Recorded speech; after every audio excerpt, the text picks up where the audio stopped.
Now, for those of you who know me, my work is dedicated to the next generation.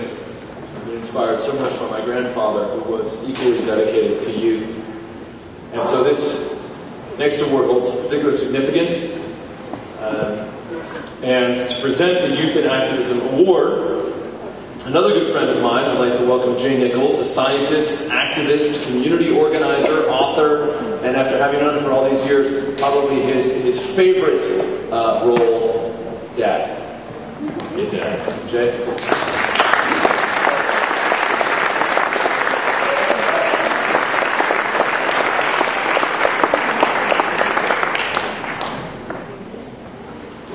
I would be remiss if I didn't take 1 minute to explain why there's a blue marble sitting on your table in front of you.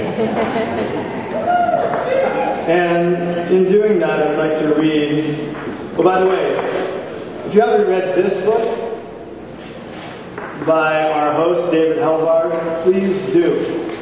Please pick it up, read it, and give it to somebody you love. The final words of this book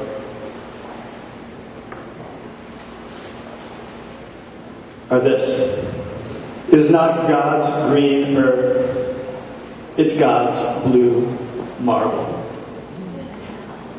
It's also our blue marble. And this is our only blue marble. Grab the one that's sitting on the table in front of you. If you were 1 million miles away from where we're sitting right now and you looked out your back window, we would look like that. And the reason we would look like that is because we live on an ocean planet. We would look small and blue. Every single thing that has ever happened on Earth has happened on this tiny blue marble. And David eloquently ends his beautiful poetic book with that statement. We live on this blue marble. So I want you to take that blue marble, hold it to your heart, fall in love with it, and give it away to somebody, and tell them about something you learned from these inspiring awardees tonight. Okay? Promise you'll give your blue marble away. Well, I'm here to introduce a young man I admire very much. There are a lot of people in this room who think outside the box. I think a lot of people in this room are outside the box thinkers. There are a lot of people in this room who push the envelope. Maybe you recognize this envelope. There are a lot of people in this room who push the envelope. Well, Kyle Thiermann doesn't push the envelope.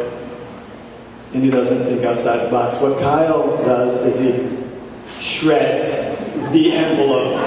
He takes the envelope and tears it up into 100 little pieces, and he says, what envelope?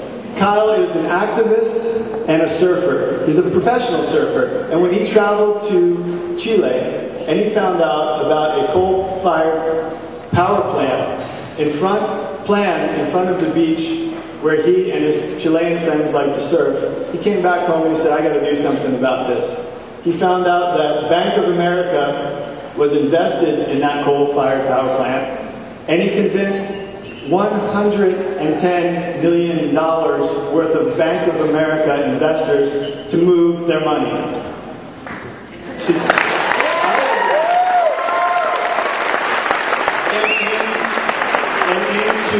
their local banks at no particular loss to themselves. That's what I call shredding the envelope.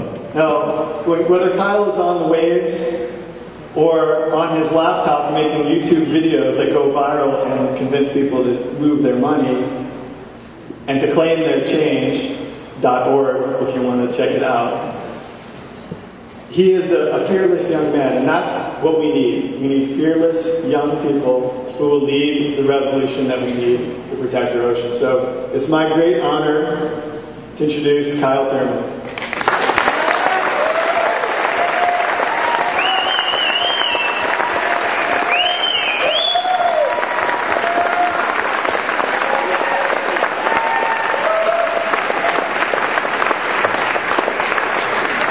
Thank you. I really appreciate you acknowledging my work. It gives me energy to keep going, and I'm excited to keep moving forward with my activism, so thank you for acknowledging this. It means a lot.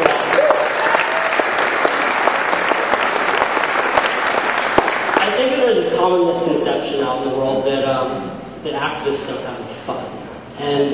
And with this project, I hope to disprove this stereotype, and I believe that I did it successfully, because the amount of fun that I had over the last 2 years have been the best 2 years of my life.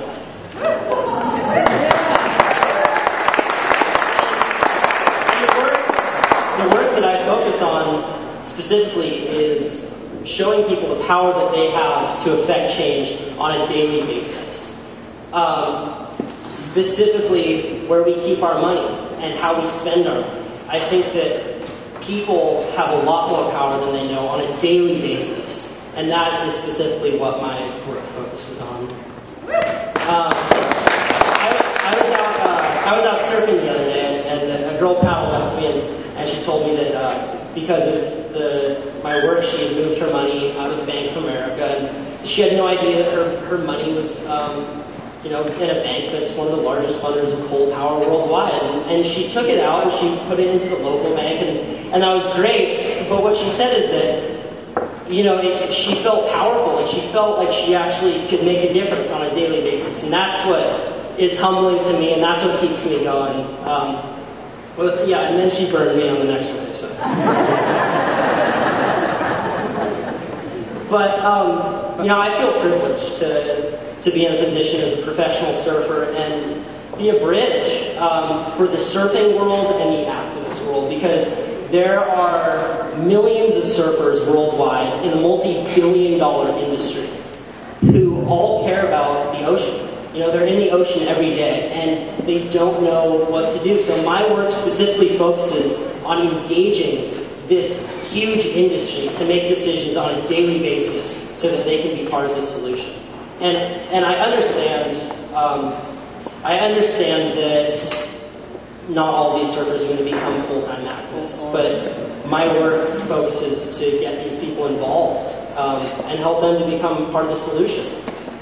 So, actually, the next phase of my project, I'm planning to travel to Sri Lanka, where I'm going to track a product that I buy in Santa Cruz all the way back to Sri Lanka and show the environmental and social and economic effects of this product, and take it back and offer alternatives for the surf community to use their money in conscious ways. So I look forward to talking with you tonight about this. And if I don't get a chance to talk with you tonight, I recently launched a new blog called KyleThiermann.com, where you can follow the adventure as it unfolds. So thank you again. It means so much to me to be up here.